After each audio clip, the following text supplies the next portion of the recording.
बिस्मिल्लाहिर्रहमानिर्रहीम। नाज़रीन अस्सलाम वालेकुम। मैं हूं आपका मेज़बान साबिर शाकिर, वफाकी दारुल हुकूमत इस्लामाबाद से कुछ ताज़ा तरीन इत्तलाआत और हम खबरें आपसे शेयर करते हैं। पाकिस्तान में इस वक्त एक ऑपरेशन किया जा रहा है और उस ऑपरेशन का नाम है इमरान खान को कुचल दो, पाकिस्तान तहरीक इंसाफ को फारिग कर दो। उसके बारे में बाद में बात करते हैं कि वो कहाँ तक पहुँचा है और उसके नताइज, कोई मस्बत नताइज बरामद हुए या बिल्कुल फ्लॉप हो रहा है। हमारी इत्तला के मुताबिक अभी तक उसमें कोई खातिर खा कामयाबी हासिल नहीं हुई। बज़ाहिर आप देख रहे हैं पाकिस्तान टेलीविजन हो या तमाम के तमाम टीवी चैनल्स, वो पाकिस्तान टेलीविजन की ही एक एक्सटेंशन लगते हैं आप, क्योंकि वहाँ पे सारा दिन सुबह से लेकर शाम तक एक ही बात, एक ही नैरेटिव, एक ही माहौल बनाने की कोशिश की जा रही है। लंबी लंबी प्रेस कॉन्फ्रेंसें दिखाई जाती हैं और पता नहीं ऐसे ऐसे नाम आते हैं प्रेस कॉन्फ्रेंस करने के लिए कि जिनका नाम आज से पहले कभी सुना ही नहीं था, लेकिन उनको एयर टाइम इतना दिया जाता है कि तमाम टीवी चैनल्स जो हैं वो दिखाने पे मजबूर होते हैं, और क्योंकि हुक्म हाकम है कि इनको दिखाना ही दिखाना है। ये एक ख़ास तौर पे लोगों की जहन साजी करने की कोशिश की जा रही है कि आम लोग जो हैं वो उनके जहन तब्दील किए जा सकें और उनको बताया जा सके कि नहीं, पीछे जो कुछ हुआ वो ठीक नहीं था, इमरान खान उनके जहनों से निकल जाए, पाकिस्तान तहरीक इंसाफ उनके दिलो दिमाग से निकल जाए, ये सब कुछ दिखाया जा रहा है। लेकिन इनफैक्ट हो क्या रहा है? इनफैक्ट ये हो रहा है कि इस सारी चीज़ों के नेगेटिव इम्पैक्ट आ रहा है, नेगेटिव मनफी आ रहा है। मैं हैरान हूँ उन लोगों पे जो ये बैठ के ये सारे का सारा नैरेटिव बना रहे हैं, ये मीडिया मैनेजमेंट कर रहे हैं और एक सुबह से लेके शाम तक एक मीडिया कैंपेन लॉन्च करते हैं। उनको मेरा ख्याल है कॉमन सेंस भी नहीं है, उनको एक ह्यूमन नेचर जो है उसके बारे में भी इल्म नहीं है कि इंसानी फितरत क्या सोचती है, एक आम इंसान क्या सोचता है। उसको अगर जहनी तौर पे उसको तब्दील करना है तो उसके लिए क्या करना चाहिए? उसके लिए ये सारे का सारा ये जो मुसल्लत किया जा रहा है, मुसल्लत शुदा एजेंडा जो है वो उन पे काम आ जाएगा? बिल्कुल नहीं आएगा। और अब तक मैं पहले भी बता चुका हूँ कि 9 मई से लेके आज तक जितनी भी मीडिया कैंपेन लॉन्च की गई है और जिसपे करोड़ों नहीं अरबों रुपया खर्च कर दिया गया है, करोड़ों नहीं अरबों रुपया खर्च कर दिया गया पाकिस्तान के अवाम का, हम टैक्स देते हैं, हमारा पैसा खर्च कर दिया गया है, और उसके बावजूद क्या लोग उससे कोई फर्क पड़ रहा है? नहीं, लोगों को कोई फर्क नहीं पड़ रहा। लोग बल्कि ज्यादा आपके मुखालिफ हो रहे हैं, ज्यादा इस बयानिए के मुखालिफ हो रहे हैं।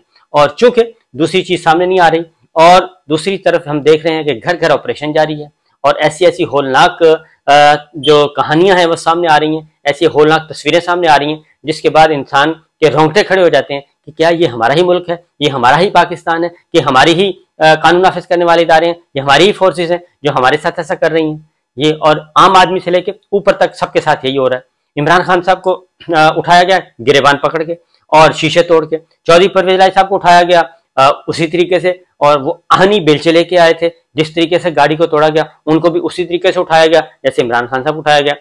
एक पार्टी के खिलाफ इतना जुल्म जो हो रहा है एक पार्टी के खिलाफ, और वो पीटीआई को फोकस किया हुआ है, क्या इस जुल्म को पाकिस्तान के अवाम जो हैं उसके 17 करोड़ के करीब फॉलोअर्स हैं, 70% उनके फॉलोअर्स हैं, उनके वोट बैंक आ रहा है, 70% का वोट बैंक आ रहा है उनको, क्या वो 70% के लोग ये भूल जाएंगे कि ये जो कुछ हो रहा है? तो इसलिए ये 14 जमाती हुक्मरान इत्तेहाद ये समझता है, 14 जमाती हुक्मरान इत्तेहाद ये समझता है कि पता नहीं ये पत्थर के जमानों में रह रहे हैं कि हम जो चाहेंगे वो कर लेंगे और जो चाहेंगे जैसे चाहेंगे किसी को उठा लेंगे। और जब खवातीन, जिस किसी घर की खवातीन, माएँ बहनें बेटियां, उनकी इज्जतें महफूज ना हो और यहाँ तक के जो लोग जाते हैं उनके वहां पे लूटमार की जाती है और उनके घरों में जो सामान मिलता है वो उठा के ले जाते हैं, यहाँ तक हो रहा है, ये कुछ हो रहा है। और इससे ज्यादा और क्या होगा, क्योंकि मियां असलम इकबाल साहब की वो एक उन्होंने ट्वीट की है और उसमें उन्होंने अपनी पहली दफा लब कुशाई की है और उन्होंने पूरी दास्तान लिखी है कि उनके साथ हो क्या रहा है। वो एक पढ़ने वाली तहरीर है, उसको जरूर पढ़ें, बल्कि वो उसको सब पढ़ें।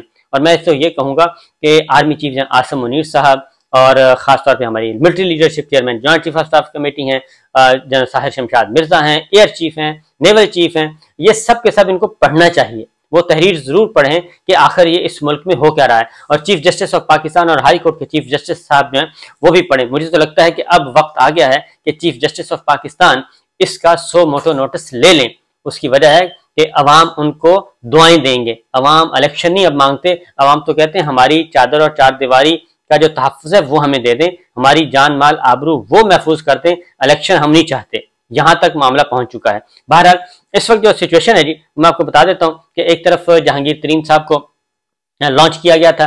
जहांगीर तरीन साहब का मामला फ्लॉप हो चुका है। उसके बाद उनके साथ मिलाया गया अलीम खान साहब को, और वो दोनों बैठे, उसके बाद भी फ्लॉप हो गया। उसके बाद उनके साथ मजीद कुछ लोगों को बिठाने की कोशिश की गई।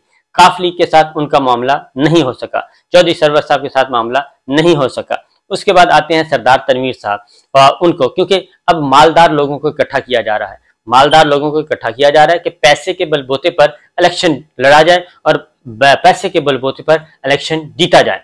ये सब कुछ हो रहा है इस वक्त और कोशिश की जा रही है। लेकिन हमारे सामने कुछ सर्वे है, वो मैं आपको बता देता हूँ, और इसमें कोई लगी लिपटी नहीं रखी गई। ये सर्वे करवाए गए हैं, पब्लिक पॉलिसी थिंक टैंक है, उसने सर्वे करवाए हैं और वो मुसलसल मुतहर्रिक है।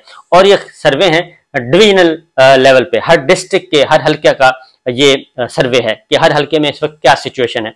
ये मुल्तान डिवीजन का मेरे सामने पड़ा है, आपको मैं दिखा भी दूंगा, आप देख, आपको नजर भी आएगा। ये पूरे का पूरा ग्राफ जो है, ये सूरत हाल है। मुल्तान डिवीजन पंजाब असम्बली की 34 सीटें हैं जी, पंजाब असम्बली की 34 सीटें हैं। खानेवाल की 8 है, मुल्तान 13 है, लोधरा 5 है और विहाड़ी की 8 है। इसमें पाकिस्तान तहरीक इंसाफ 29 सीटें जीत रही है। पाकिस्तान तहरीक इंसाफ 29 सीटें जीत रही है। मुस्लिम लीग नवाज के पास 3 सीटें हैं, पीपल्स पार्टी के पास 1 है और आगे एक इंडिपेंडेंट है और बाकी अदर्स। ये है सूरत हाल, 29 सीटें 34 में से। ये है survey of Punjab elections Multan division का। उसके बाद दूसरा सर्वे है, वो है जी गुजरात का। गुजरात में 44 सीटें हैं जी गुजरात डिवीजन में। 31 जो है वो पाकिस्तान तहरीक इंसाफ जीत रही है, 13 मुस्लिम लीग नवाज जीत रही है। पीपल्स पार्टी के पास अभी तक कोई सीट नहीं है, ये उसका हल्का है जी। उसके बाद आ जाता है जी, ये लाहौर डिवीजन है। लाहौर डिवीजन की सीटें हैं 52 और इसमें 36 जीत रही है पाकिस्तान तहरीक इंसाफ। ननकाना साहब की 4 है, इसमें शेखुपुरा की 9 है, लाहौर की 30 है, कसूर की 9 है और मुस्लिम लीग नवाज जीत रही है 16 सीटें और पीपल्स पार्टी के पास कोई सीट नहीं है। और उसके बाद अगला है जी, वो है जी popularity of political parties in Punjab, यानी कि पंजाब में कौन सी सियासी जमात सबसे ज्यादा मकबूल है। तो 68% लोग जो हैं वो खड़े हैं पाकिस्तान तहरीक इंसाफ के साथ, 18% खड़े हैं मुस्लिम लीग नवाज के साथ और टीएलपी के साथ हैं 6%, पीपल्स पार्टी के साथ हैं 3% और जमात इस्लामी 1% और अदर्स जो हैं वो 4% हैं। उसके बाद आ जाता है जी सरगोदा डिवीजन। सरगोदा डिवीजन की सीटें हैं टोटल 21 सूबाई असेंबली की, उसमें 17 सीटें जो हैं वो सरगोदा डिवीजन में पाकिस्तान तहरीक इंसाफ जीत रहा है। पीएमएलएन के पास 3 है, पीपल्स पार्टी के पास 0 है और इंडिपेंडेंट 1 है और बाकी अदर्स के पास कोई सीट नहीं है। उसके बाद आगे आ जाता है जी कि कुल टोटल सीटें जो हैं वो टोटल नंबर्स में 220 सीटें पाकिस्तान तहरीक इंसाफ जीत रही है, 50 सीटें मुस्लिम लीग नवाज जीत रही है, पीपल्स पार्टी 6 सीटें जीत रही है, इंडिपेंडेंट 15 सीटें हैं और 6 अदर्स हैं। इस तरीके से ये रिजल्ट आता है जी इस सर्वे के मुताबिक।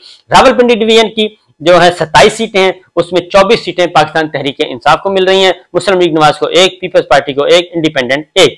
डेरा गाजी खान की सीटें हैं जी 30 टोटल, उसमें 25 सीटें पाकिस्तान तहरीक इंसाफ को मिल रही हैं, मुस्लिम लीग नवाज को 1 मिल रही है, पीपल्स पार्टी को 0 मिल रही है और इंडिपेंडेंट 2 सीटें हैं। और डेरा गाजी खान डिवीजन में मुजफ्फरगढ़ है, लिया है, डीजी खान है, राजनपुर है। ये सारे के सारे रिजल्ट्स हैं जो कि इस वक्त हमारे सामने सर्वे की सूरत में, जाहिर है 19-20 होता रहता है, ये इस वक्त तक की सिचुएशन है। अब क्या मसला रह गया जी? अब मामला कुछ भी नहीं है। पाकिस्तान पीपल्स पार्टी जो है वो जबरदस्ती काम कर रही है, जबरदस्त काम कर रही है, मैं तो कहूंगा मुस्लिम लीग नवाज के मुकाबले में, क्योंकि जो जितने भी लोगों को तोड़ा गया है, पाकिस्तान तहरीक इंसाफ के लोगों को जितनों को भी अलग किया गया, खा उन्होंने सियासत से अलग का ऐलान किया या नहीं किया, लेकिन अब वो जो हाशिम डोगर ग्रुप था जी, हाशिम डोगर ग्रुप वो बिल्कुल अलग हो गया है और उन्होंने अपना इंडिपेंडेंट ग्रुप बना लिया है, डेमोक्रेट्स के नाम से उन्होंने ग्रुप बनाया और वो ना तरीन ग्रुप के साथ गया, ना अलीम ग्रुप के साथ गया, ना वो पाकिस्तान मुस्लिम लीग काफ में गया, ना वो नून लीग में गया, वो कहीं भी नहीं गया, क्योंकि उन्होंने कहा कि जी हम इलेक्शन नहीं जीत सकते मुस्लिम लीग नवाज के टिकट पे। मुस्लिम लीग नवाज का टिकट हो, पीपल्स पार्टी का टिकट हो, पंजाब में इलेक्शन नहीं जीता जा सकता। और तरीन ग्रुप हो या अलीम ग्रुप हो, नई जमात भी बना लें, इलेक्शन नहीं जीता जा सकता। इलेक्शन जीतना है तो पाकिस्तान तहरीक इंसाफ के साथ जीता जा सकता है और अगर उसके बाद कोई चांस बनता है तो वो इंडिपेंडेंट के तौर पे बन सकता है, आजाद के तौर पे, या तो बल्ले का निशान या फिर आजाद लड़े, तो फिर हमें कोई कामयाबी हासिल हो सकती है। इसलिए वो 9 के 9 जो सूबाई वज़रा थे और एक्स MNAs MPs थे, वो ग्रुप पूरे का पूरा इंडिपेंडेंट हो गया और डेमोक्रेट्स के नाम पे वो ये ग्रुप बनाएगा। लेकिन वो ये ग्रुप जो है वो इलेक्शन कमीशन में रजिस्टर्ड नहीं होगा और कोई नई सियासी जमात नहीं बनाएगी। यानी वो कोशिश करेंगे, उनको एक इंतखाबी निशान मिल जाएगा, जाहिर है घर की बात है, इलेक्शन कमीशन ऑफ पाकिस्तान को जो कहेंगे वो कर देगा, वो एक इंतखाबी निशान दे देगा, उसको फिर एस्टेब्लिशमेंट सपोर्ट करेगी, एस्टेब्लिशमेंट सपोर्ट करेगी, तो जितने भी वो नंबर आएंगे, जितने भी नंबर उनको मिल गए, वो फिर एक अलग ग्रुप के तौर पे अपनी पहचान और उसके बाद फिर इलेक्शन जीतने के बाद बारगेनिंग करेंगे। लेकिन ये सारी की सारी जो तैयारियां की जा रही हैं, अपनी जगह दूसरी जानिब पाकिस्तान तहरीक इंसाफ के सदर चौधरी परवेज इलाही साहब जो हैं, वो दोबारा आज उनकी गुफ्तगू हुई, आज दोबारा अपेयर हुए और उन्होंने वाज़ेह तौर पे पाकिस्तान तहरीक इंसाफ के लिए, इमरान खान साहब के लिए पैगाम दिया।